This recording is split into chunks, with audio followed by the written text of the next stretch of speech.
Bonjour, je voudrais aujourd'hui parler d'une notion très importante qui est omniprésente dans notre réalité physique, la notion de quantité. De même qu'il paraît impossible d'imaginer un monde sans espace ou sans temps, on ne voit pas bien ce que serait un monde sans la notion de quantité, sans l'idée intuitive, immédiate, qu'il y a ici plus de stylos que là, c'est-à-dire qu'il y en a un plus grand nombre. C'est tellement naturel, tellement élémentaire, qu'on ne voit pas trop comment expliciter cette notion de quantité sans s'appuyer directement sur elle, sur ce qu'elle a d'absolument évident. Il y a plus de stylos ici que là. Tous les mots qui pourraient nous permettre d'en parler supposent déjà implicitement que nous sachions tous, spontanément, ce dont il s'agit. Dans une vidéo précédente, j'ai parlé des lois physiques qui expriment certaines régularités du monde. Mais j'ai volontairement laissé de côté cet élément supplémentaire qui enrichit considérablement et peut-être mystérieusement la situation, l'élément quantitatif justement. Car les lois du monde sont en effet des lois quantitatives. J'avais pris l'exemple de la chute des corps. Dans un champ de pesanteur, si je lâche un corps, il tombe. C'est une loi clairement énoncée, universelle, mais sous cette forme, c'est une loi qualitative. Je lâche un corps, il tombe. Or, on peut faire bien plus qu'identifier ce comportement général de la chute. On peut le quantifier. Car il se trouve que lorsqu'on lâche un corps, la manière dont il tombe n'est pas quelconque. Il tombe de façon bien précise, numériquement précise. Si je lâche un corps d'une hauteur bien déterminée au-dessus du sol, sa chute prendra un temps bien déterminé. Si je le lâche de plus haut, elle prendra plus longtemps. Si je le lâche de moins haut, elle prendra moins longtemps.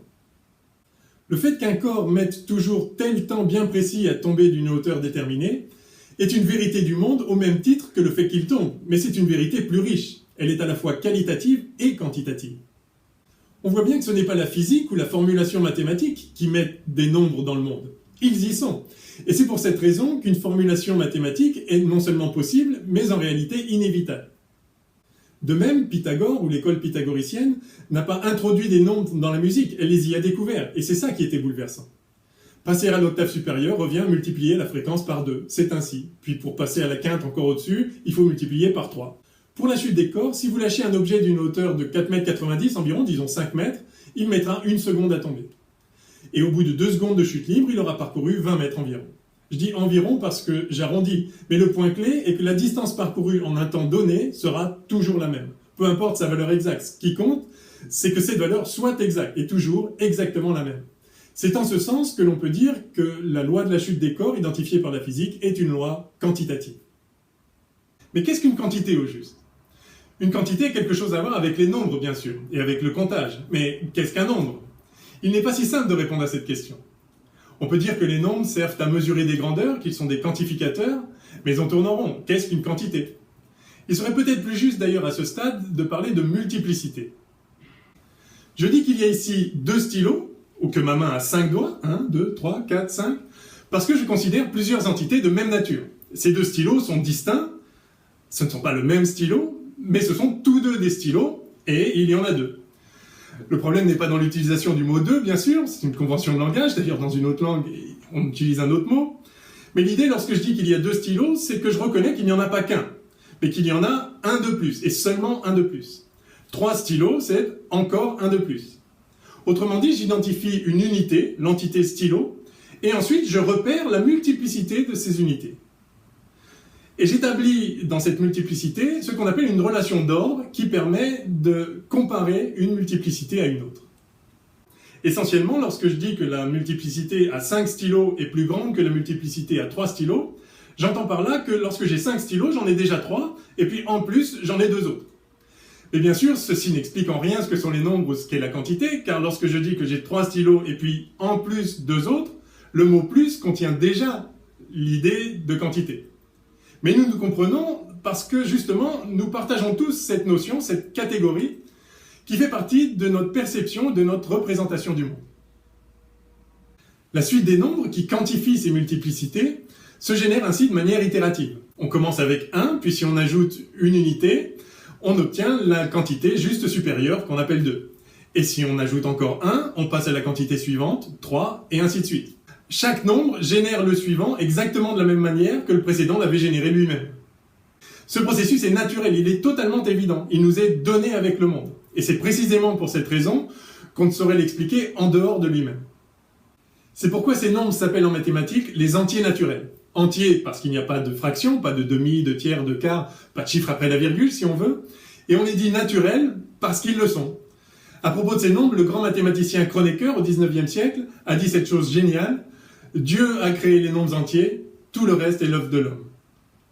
Sans doute faut-il avoir fait un peu de mathématiques pour percevoir à quel point cette phrase est magistrale. Mais retenons-en au minimum ceci: les nombres entiers naturels font partie du monde, de notre lecture du monde.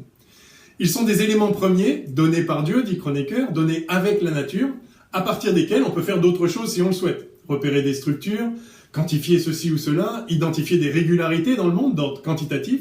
Sous cet aspect, les nombres ne sont pas des éléments à expliquer, mais plutôt des éléments explicatifs. Mais voyons d'un peu plus près comment ces nombres interviennent dans le monde. Je peux par exemple compter des étoiles dans le ciel, des pages dans un livre, des pommes dans un panier, des stylos dans ma main. Si je dis que j'ai 2 stylos, cela veut dire que j'en ai un, puis un autre. Pas le même, sinon ça n'en ferait qu'un, mais un semblable, de même nature, que je peux considérer conjointement. Ils coexistent. Il y a l'un et l'autre, en même temps. Un stylo qui se succède à lui-même dans le temps, ça fait pas un stylo, puis 2, puis 3, 4, 12, 27, à mesure que le temps passe. C'est toujours le même stylo, et sa permanence temporelle fait partie de sa qualité de stylo. Cela paraît évident, mais en voilà au passage que le temps n'est pas indépendant de l'idée profonde que l'on se fait de ce qu'est un corps physique individuel, une entité pouvant être isolée par elle-même, individuée, et pouvant servir d'unité de comptage. Quelque chose qui n'existerait qu'un instant, unique, sans aucune durée, ne serait pas une chose du monde, quel que soit le sens que l'on puisse donner intuitivement à cette expression. Comment en prendrait-on conscience d'ailleurs? L'espace non plus n'est pas indépendant de cette notion. Les 2 stylos coexistent et doivent donc être séparés dans l'espace, sinon on ne saurait les distinguer. Ils existent ensemble et se maintiennent en parallèle à travers le temps. Au moins le temps qu'on puisse les compter. Je vous invite à ce propos à jeter un coup d'œil à une vidéo que j'ai postée récemment au sujet de l'espace, du temps et de la matière. Ici. Mais revenons au comptage. Il est bien connu qu'on ne peut compter ensemble que des choses semblables. Par exemple des pommes. Une pomme, 2 pommes, 4 pommes. 3 pommes et 4 pommes, cela fait 7 pommes. Mais combien font 3 pommes et 4 oranges? Ça ne fonctionne pas.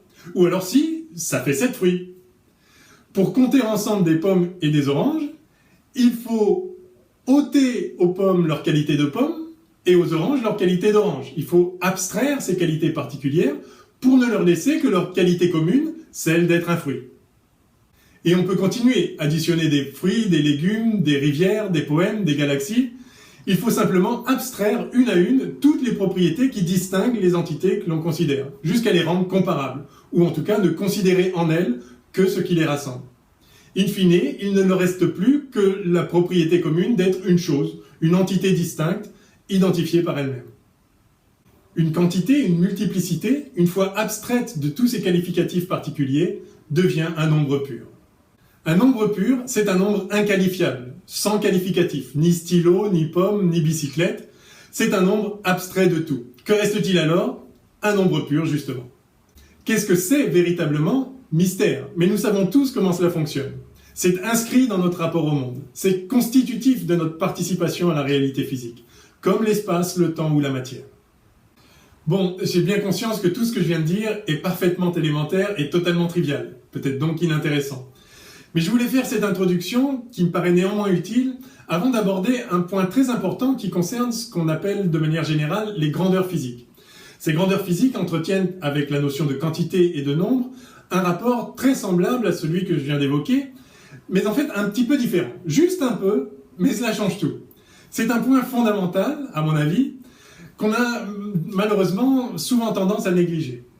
Alors, pour bien le souligner, je voudrais en faire le sujet de la prochaine vidéo, qui constituera donc le 2e volet de ce commentaire général sur la notion de quantité. Je vous donne donc rendez-vous dans la prochaine vidéo, et je vous dis à très bientôt. Que les astres vous soient cléments.